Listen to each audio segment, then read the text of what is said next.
నమస్తే. ముఖ్యమంత్రి నారా చంద్రబాబు నాయుడు గారు శ్రీ సిటీలో ఈరోజు ప్రారంభోత్సవాలు శంకుస్థాపనలు చేస్తూ వస్తున్నారు. కానీ వైసీపీ పార్టీ ఈ క్రెడిట్ని తన ఖాతాలో వేసుకోవడానికి ట్రై చేస్తోంది. అయితే ఎవరిది నిజం అనే దానిపైన మనతో పాటు సీనియర్ జర్నలిస్ట్ సత్యమూర్తి గారు ఉన్నారు. వారిని తెలుసుకుందాం. సార్ నమస్తే. నమస్కారం అండి. సార్, 70 రోజుల అటువంటి ఒక పరిపాలనలో నారా చంద్రబాబు నాయుడు గారు ఈరోజు శ్రీ సిటీలో ప్రారంభోత్సవాలు శంకుస్థాపనలు చేస్తూ వస్తున్నారు. అయితే ఈ క్రెడిట్ని కొట్టేస్తానికి గుడివాడ అమర్నాథ్ ఈరోజు ఒక ఫేక్ ప్రచారాన్ని మొదలుపెట్టారు. ఎవరిది నిజం అని చెప్పేసి అనుకోవాలి. ఏం చెప్తారు? ఇదేంటంటే వాళ్ళు వైసీపీ అధికారంలో ఉన్న 5 సంవత్సరాల పాటు రాష్ట్రంలో కంపెనీలు ఏవి రాలేదు, కొత్త కంపెనీలు రాలేదు, ఉన్నవి వెళ్ళిపోయినాయి. వెళ్ళిపోవటం కూడా కాదు, తరిమి కొట్టారు అనేది వాస్తవం. ఈ రోజున మరి గుడివాడ అమర్నాథ్ ఏ శాఖకి మంత్రిగా చేశాడో నాకైతే గుర్తులేదు, కానీ అతను ఇటకే చెప్తుంటాడు. అన్నీ ఏదో ప్రచారాలు చేసుకుంటూ ఉంటాడు. ఇక్కడ శ్రీ సిటీ అనే కాన్సెప్ట్ ఏంటంటే దీన్ని ఏంటంటే స్పెషల్ ఎకనామిక్ జోన్ కింద స్టార్ట్ చేశారు. ఈ స్పెషల్ ఎకనామిక్ జోన్లో ఎక్కువగా జపనీస్ కంపెనీలు ఎక్కువ ఉన్నాయి. ఇందులో శ్రీ సిటీ ప్రత్యేకత ఇది. ఈ జపనీస్ కంపెనీలు మొత్తం ఎవరు తెచ్చారు ఏంటి అనేది చూసుకుంటే మనమేదో ఇక్కడ కూర్చొని మనం ఇది రాజశేఖర రెడ్డి తెచ్చాడు, ఇది చంద్రబాబు నాయుడు తెచ్చాడు, ఇది లేకపోతే ఇది గుడివాడ అమర్నాథ్ తెచ్చాడు, ఇవి కాదు మనం ఆలోచించాల్సిన విషయం. ఇవాళ జరిగిన మీటింగ్లో ఇసుజీ కంపెనీ ఆయన ప్రతినిధి మాట్లాడుతూ, మేము ఇప్పటికే 3 యూనిట్లు రన్ చేస్తూ ఉన్నాము. చంద్రబాబు నాయుడు ముఖ్యమంత్రి అయ్యాడు కాబట్టి ఇప్పుడు ఇంకొక 4 యూనిట్లు రన్ చేయబోతున్నాము అని ఇసుజీ ఆయన చెప్పాడు.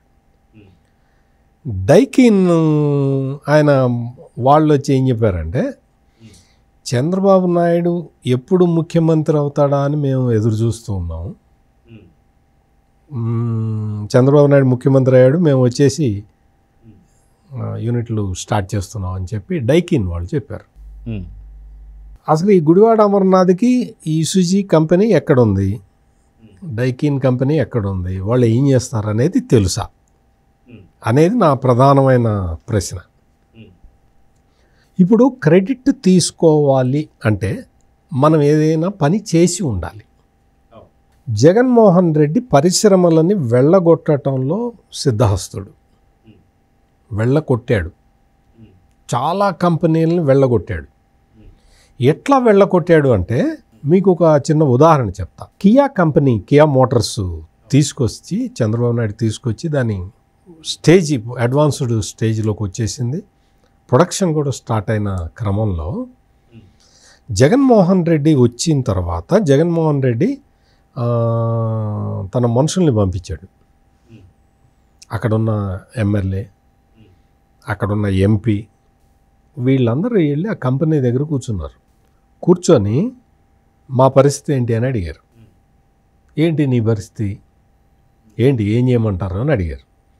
మాకు కూడా మరి కావాలి అని అడిగారు. మేము ఎవరికి ఇవ్వలేదు, మేము ఎవరికి ఇవ్వము, మాకంత అవసరం లేదు అని చెప్పారు వాళ్ళు. ఆ తర్వాత వీడికి ఉద్యోగం ఇవ్వు, వాడికి ఉద్యోగం ఇవ్వు అని చెప్పి ఆ ఎంపీలు ఎమ్మెల్యేలు లెటర్లు పంపించడం మొదలుపెట్టారు. వాళ్ళ లెటర్లన్నీ చించి చెత్తబుట్లో పడేశారు. మాకు కావాల్సింది స్కిల్డ్ లేబరు, మాకు స్కిల్డ్ లేబర్ని మేము ఎట్లా సెలెక్ట్ చేసుకోవాలో మాకు తెలుసు, మేము ఆ సెలక్షన్ ప్రాసెస్లో చేసుకుంటాము, నువ్వు పంపించే స్క్రాప్ని మేము తీసుకోము అని చెప్పి వాళ్ళు క్లియర్ కట్గా చెప్పారు. చెప్పినప్పుడు వాళ్ళతోటి కన్ఫ్రంటేషన్కి వెళ్ళింది YSR Congress party. Kia Motors నేను ఆన్ రికార్డ్ చెప్తున్నా, నేను కన్ఫ్రంటేషన్కి వెళ్ళింది వైసీపీ. వెళ్తే ఈ రాష్ట్ర ప్రభుత్వంతో మనం వేగలేము, వీళ్ళకి పర్సంటేజీలు ఇవ్వలేము, వీళ్ళకి కావాల్సిన వీళ్ళకి వాటాలు ఇవ్వలేము అని చెప్పి కొన్ని యాన్సిలరీ యూనిట్లని, కొత్తగా ఏర్పాటు చేయాలనుకున్న యాన్సిలరీ యూనిట్లని తమిళనాడుకి తరలించారు. ఇక్కడ మొత్తం ఈ శ్రీ సిటీలో ఉన్న చాలా కంపెనీలు కూడా ఇదే డైలమాలో, అంటే కియా మోటార్స్కి ఎట్లా జరిగిందో అందరికీ తెలుసు. మనకే తెలిసినప్పుడు ప్రపంచం పారిశ్రామికవేత్తలందరికీ తెలియదు, అందరికీ తెలుసు. దాంతో కంపెనీలన్నీ షట్ డౌన్ చేసుకొని వెళ్ళిపోయినాయి. ఈ రోజున మళ్ళీ చంద్రబాబు నాయుడు ముఖ్యమంత్రి అయ్యాడు అని తెలియంగానే ఒక్కొక్క కంపెనీ వచ్చి మళ్ళీ షట్టర్లు రీఓపెన్ చేసుకుంటున్నారు. ఇది వాస్తవంగా జరుగుతున్నది. గతంలో చూసుకుంటే మనకి అమర్ రాజా బ్యాటరీస్ ఏదైతే ఉందో అది కూడా మనకి ఆంధ్ర నుంచి తెలంగాణ వైపు వచ్చేసింది. సో ఇక్కడ కూడా ఖచ్చితంగా వైసీపీ పాత్ర చాలా కీలకంగా ఉందని చెప్పుకోవచ్చు కదా. అంతే కదా, డైరెక్ట్గా సజ్జల రామకృష్ణారెడ్డి చెప్పాడు కదా, అమర్ రాజా బ్యాటరీస్ నువ్వు ఇక్కడ ఉండటానికి వీల్లేదు, నువ్వు తెలుగుదేశం సంబంధించిన వ్యక్తివి, కమాన్ వెకేట్ అన్నాడు. అదేంటండి, ఒక పెద్ద ఫ్యాక్టరీని వాళ్ళు ఎక్స్పాన్షన్కి వెళ్తానంటే మీరు వద్దంటారేంటి అని అడిగారు రిపోర్టర్లు. నో నథింగ్ డూయింగ్, అమర్ రాజా మేము తరిమి కొడతాం అని చెప్పాడు సజ్జల రామకృష్ణారెడ్డి. అంటే ఏంటి, నీ పార్టీ కాకపోతే నువ్వు తరిమి కొడతావు. ఇది పాలసీ, క్లియర్ కట్గా జగన్మోహన్ రెడ్డి పాలసీ ఇది. అంటే నీ కులమన్నా అయి ఉండాలి, నీ పార్టీకి చెందినవాడన్నా అయి ఉండాలి, లేకపోతే పరిశ్రమలని ఉండనివ్వం, తరిమి కొడతాం అనేది జగన్మోహన్ రెడ్డి పాలసీ. చంద్రబాబు నాయుడు పాలసీ ఏంటి, నువ్వు ఎంత పెట్టుబడి పెడతావు, దానివల్ల ఎంతమందికి ఉపాధి కలుగుతుంది. ఈ ఈక్వేషను అంటే ప్రభుత్వం నుంచి పార్టిసిపేషన్ ఏంటి, నీకు ప్రభుత్వం నుంచి ల్యాండ్ ఇవ్వాలా, కరెంట్ ఇవ్వాలా, వాటర్ ఇవ్వాలా, నీకేం కావాలి, ఇస్తే గవర్నమెంట్ తరఫు నుంచి అంత నీకు ఇస్తే నువ్వు ఎంతమందికి ఎంప్లాయ్మెంట్ ఇవ్వగలుగుతావు. ఈ ఎంప్లాయ్మెంట్లో స్థానికులు ఎంతమంది ఉంటారు, నువ్వు బయట నుంచి నువ్వు ఎంతమంది తెచ్చుకుంటావు. ఈ ఈక్వేషన్ అంతా సెట్ అయితే చంద్రబాబు నాయుడు ఏం చేస్తాడంటే గవర్నమెంట్ తరఫున అనుమతులు ఇచ్చేస్తాడు. అంటే ఎంప్లాయ్మెంట్ క్రియేషన్, మనకి ఒక పరిశ్రమ రావటము అంటే ఎంప్లాయ్మెంట్ క్రియేషన్ ప్లస్ యాన్సిలరీ యూనిట్ల వల్ల ప్రభుత్వానికి ఆదాయం, మెయిన్ కంపెనీ నుంచి ఆదాయం, యాన్సిలరీ యూనిట్ల నుంచి ఆదాయం. ఇదే కాకుండా నీకు మొత్తం రకరకాల అంటే దీని మీద ఆధారపడి జీవించే వాళ్ళ సంఖ్య పెరుగుతూ ఉంటుంది. ఇవన్నీ బెనిఫిట్స్. ఎవరికి బెనిఫిట్స్, స్థానికంగా ఉండే ప్రజలకి ఇదంతా ఉపయోగం. స్థానికంగా ఉండే ప్రజలు వాళ్ళ జీవన భృతిని గడుపుకోవటానికి ఈ పరిశ్రమ అనేది ఒక ఆలంబనలాగా మారుతుంది. ఇది కాన్సెప్ట్. నాకు వాటా ఇస్తేనే నిన్ను ఉండనిస్తా, లేకపోతే నిన్ను ఎళ్ళగొడతా అనేది జగన్మోహన్ రెడ్డి పాలసీ. ఇప్పుడు ఈ శ్రీ సిటీలో మీకు ఒక 1570 కోట్ల రూపాయలు ఇన్వెస్ట్మెంట్ వచ్చింది. ఎట్లా వచ్చింది, కొత్త కంపెనీలు స్టార్ట్ అయినాయి, ఉన్న కంపెనీలు మళ్ళీ యాక్టివిటీని పెంచుతున్నాయి. ఇప్పుడు గుడివాడ అమర్నాథ్ అన్నీ మేము తెచ్చినవే అంటాడు. మరి దాదాపుగా ఒక 7 కంపెనీలకి శంకుస్థాపనలు చేశారు, ఇంకొక 15 కంపెనీలు ప్రారంభోత్సవాలు చేశారు. ఎప్పటి నుంచి ఆపరేషన్లో ఉన్నాయి. నేను ఇప్పుడు 2 కంపెనీల పేర్లు చెప్పాను కదా, ఈసీజీ చెప్పాను, డైకిన్ చెప్పాను. మరి ఈ 2 కంపెనీలని గుడివాడ అమర్నాథ్ వాళ్ళ బాస్ జగన్మోహన్ రెడ్డి తెచ్చాడా, అది చెప్పాలి. ఈ కంపెనీలని మేమే తెచ్చాము అని చెప్పమను. ఏ కంపెనీలు మీకు గుర్తుండే ఉంటుంది జగన్ గారు, జగన్మోహన్ రెడ్డి ముఖ్యమంత్రిగా ఉన్నప్పుడు ఇదే గుడివాడ అమర్నాథ్ ఇట్లాగే మాట్లాడాడు. మాట్లాడితే 1,00,000 కోట్లు పెట్టుబడి వస్తుందని చెప్పాడు. విశాఖపట్నంలో సమ్మిట్ పెట్టి 1,00,000 కోట్ల రూపాయల పెట్టుబడి వచ్చేసింది రాష్ట్రానికి అని చెప్పాడు. ఏ కంపెనీలతోటి అగ్రిమెంట్ అయింది అని అడిగారు రిపోర్టర్లు. అవన్నీ ఇప్పుడు ఎందుకు అన్నాడు. ఆ తర్వాత ఎన్నికల సమయంలో, అసెంబ్లీ ఎన్నికల సమయంలో వైసీపీ వాళ్ళు ఒక పెద్ద ప్రచారం పెట్టారు. మేము పారిశ్రామిక అభివృద్ధికి మేము చాలా ఇచ్చేసాం, అది చేసాం అని రకరకాలుగా సోషల్ మీడియాలో పోస్టులు పెట్టారు. ఏ కంపెనీ వచ్చింది, ఏ కంపెనీ ఎంత పెట్టుబడి పెట్టిందో చెప్పలేదు. అసలు ఏ కంపెనీలు వచ్చినాయి నేను చెప్పా కదా, ఈ కంపెనీలు మేము తెచ్చాము అని చెప్పమను గుడివాడ అమర్నాథ్ని. ఈ కంపెనీలు ఇంత పెట్టుబడి వచ్చింది, ఇంత ఎంప్లాయ్మెంట్ వచ్చింది. ఇప్పుడు ఈరోజు చేసుకున్న శ్రీ సిటీలో ఈరోజు చంద్రబాబు నాయుడు చేసుకున్న ఒప్పందాలు మీకు 15,000 ఉద్యోగాలు వస్తాయి. అయితే గతంలో చూసుకుంటే ఇదే గుడివాడ అమర్నాథ్ అసెంబ్లీ సాక్షిగా బొబ్బట్లు, అప్పడాలు ఇలాంటి మాటలు చాలా విన్నాం మనం. ఈ యొక్క పరిశ్రమలు వస్తున్నాయని చెప్పేసి అన్నారు. అదే వైజాగ్ ఇన్వెస్ట్మెంట్ సమిట్ ఏదైతే జరిగిందో దాదాపు 880 కంపెనీలతో ఎంఓఈ చేసుకుందామని చెప్పేసి అన్నారు. సో మొత్తానికి ఇప్పుడు నారా చంద్రబాబు నాయుడు గారికి ఇంకో సంవత్సరం నుంచి రెండు సంవత్సరాల వరకు కూడా ఖచ్చితంగా మేము ఎంఓఈ చేసినటువంటి ఒక కంపెనీలకే వాళ్ళు రిబ్బన్ కటింగ్ చేస్తానికి, శంకుస్థాపన చేస్తానికే టైం సరిపోతుందని చెప్పేసి అన్నారు. ఈ వ్యాఖ్యల్ని ఎలా చూడాలంటారు?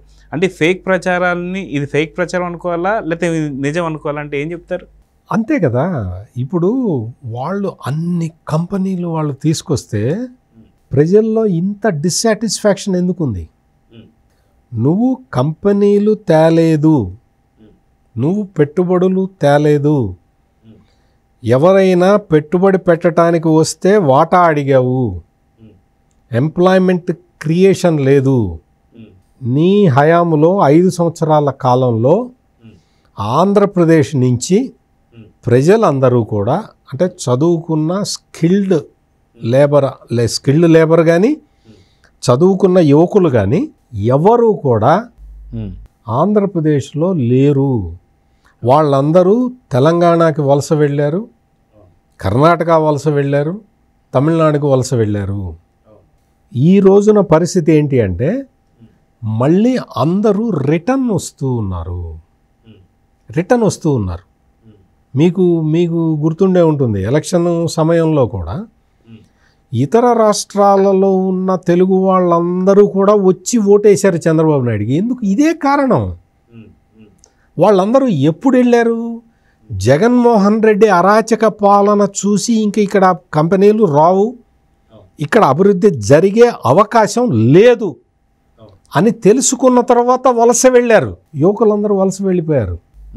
ఎలక్షన్ టైంలో మనం ఈ దుర్మార్గపు ప్రభుత్వాన్ని మనం కొనసాగించటానికి వీల్లేదు, మనం దీన్ని ఎట్లయినా సరే ఆపాలి అని చెప్పి సొంత ఖర్చులు పెట్టుకొని తమిళనాడు నుంచి, తెలంగాణ నుంచి, కర్ణాటక నుంచి, విదేశాల నుంచి అందరూ రిటర్న్ వచ్చి ఓటేశారు, తెలుగుదేశానికి ఓటేశారు, జగన్మోహన్ రెడ్డికి వ్యతిరేకంగా తీర్పు చెప్పారు. ఇదంతా మన కళ్ళ ముందర స్పష్టంగా కనపడుతూ ఉంటే గుడివాడ అమర్నాథ్ వచ్చి మేము అత్తిచ్చాం, మేము ఇత్తిచ్చాం అంటే నువ్వు పరిశ్రమలు తెస్తే నీ కర్మ ఇట్లెందుకు కాలుతుంది? యువకులందరూ సంతోషంగా ఉంటే ఈ తీర్పు ఎందుకు చెప్తారు? ఈ రోజున మనం అసలు పారిశ్రామికంగా ఆంధ్రప్రదేశ్ని ఎంత 150 కిలోమీటర్ల వేగంగా పయనిస్తున్నది ఆంధ్రప్రదేశ్. గతంలో చంద్రబాబు నాయుడు అంటే కొంచెం అన్నీ ఆచితూచి చేయటం, ఇటువంటివన్నీ చేయటం వల్ల కొన్ని పరిశ్రమలు కొంచెం లేటుగా వచ్చేవి, కొన్ని కొంత జాప్యం తర్వాత కార్యకలాపాలు స్టార్ట్ చేసేవి. కానీ చంద్రబాబు నాయుడికి ఒక్క పాయింట్ దగ్గర ఆయన అసలు ఒక క్షణం కూడా కూర్చోలేకపోతున్నాడు. ఆ పాయింట్ ఏంటి అంటే 5 సంవత్సరాల పాటు అరాచకం కంటిన్యూ అయింది, అరాచకం జరిగింది, అభివృద్ధి ఆగిపోయింది. ఈ 5 సంవత్సరాల గ్యాప్ని కూడా మనం ఫిల్ చేయాలి అని ఆయన వచ్చిన రోజు నుంచి ప్లాన్ చేస్తూ ఉన్నాడు. అందుకనే ఇన్ని లక్షల కోట్ల రూపాయల పెట్టుబడులు వస్తూ ఉన్నాయి. మేము కంపెనీ పెడతామండి, మీరు ఇచ్చిన సహాయంతో మా కంపెనీ పెరిగిందండి అని చెప్పేవాళ్ళే ఎక్కువ మంది ఉన్నారు. ఈయనెళ్ళి ఒకళ్ళిద్దరిని కలిసినా కానీ అందరూ వచ్చి ఈయన కలుస్తున్నారు, మొత్తం ఈయన దగ్గరికి వస్తున్నారు. మేము పెడతామండి అని. టాటా గ్రూప్ చైర్మన్ చంద్రశేఖరన్ గారు వచ్చారు, చాలామంది వస్తున్నారు. వాళ్ళ మొత్తం ఒక టాస్క్ ఫోర్స్ కూడా పెట్టుకున్నారు. టాస్క్ ఫోర్స్ పెట్టి ఆ టాస్క్ ఫోర్సు ఇప్పుడు టాటా గ్రూపు అంటే వాళ్ళకి మొత్తం సొసైటీలో వాళ్ళకున్న క్రెడిబిలిటీ వేరు కదా. అటువంటి ఆయన వచ్చి చంద్రబాబు నాయుడుతో మీటింగ్ అయ్యి I will participate in the task force అని చెప్పటం అంటే జగన్మోహన్ రెడ్డి ఇటువంటి ఏమైనా చేశాడా? విశాఖపట్నంలో సదస్సు పెడితే పారిశ్రామికవేత్తల సదస్సు అన్నాడు. ఆ పారిశ్రామికవేత్తల సదస్సుకి ఐపాక్ వాళ్ళని పిల్లల్ని తీసుకొచ్చి కోట్లు వేయించి వీళ్ళే విదేశీ పెట్టుబడిదారులు అని చెప్పాడు. ఆ తర్వాత చూస్తే వాళ్ళు ఈ ఐపాక్ టీం దగ్గరికి జగన్మోహన్ రెడ్డి వెళ్ళాడు వాళ్ళని కలవటానికి. అప్పటికి ఇంకా రిజల్ట్స్ రాలే. మీరు అసలు అద్భుతంగా పనిచేశారు, మనం 175కి 175 గెలవబోతున్నాం అని చెప్పి సెల్ఫీలు దిగాడు. ఆ సెల్ఫీలలో మొత్తం ముఖాలన్నీ ఏమున్నాయి చూస్తే విశాఖపట్నం ఈ సదస్సుకి వచ్చారు, కోట్లు వేసుకొని వచ్చారు. అప్పటి వరకు చాలామందికి తెలియదు. కోట్లు వేసుకొని వస్తే వీళ్ళందరూ పారిశ్రామికవేత్తలు అనుకున్నారు. ఎప్పుడైతే జగన్మోహన్ రెడ్డి వెళ్ళి వాళ్ళతోటి సెల్ఫీలు ఇట్ట పెట్టుకొని సెల్ఫీలు దిగాడో ఆ ఫేసులు ఐడెంటిఫై చేస్తే ఆ రోజున కోట్లు వేసుకొని, ఆ కోట్లు కూడా సొంతవి కాదు, అద్దె కోట్లు వేసుకొని ఈ ఐపాక్ టీం వాళ్ళు విశాఖపట్నం వచ్చారని అర్థమైపోయింది. వాళ్ళందరూ వచ్చేసి మీకు మీకు ఈ ఐపాక్ బృందం అప్పుడప్పుడు వైసీపీ కొన్ని షార్ట్స్ రిలీజ్ చేస్తూ ఉంటుంది, షార్ట్ వీడియోలు. వాటిట్లో కూడా వచ్చి వాళ్ళు చెప్తూ ఉంటారనమాట, జగన్ అన్నే మా ప్రాణం, జగన్ అన్నే మా ఊపిరి అని చెప్తూ ఉంటారు. వాళ్ళందరూ ఐపాక్ టీమే, అంత పేటీఎం బ్యాచ్ అనమాట.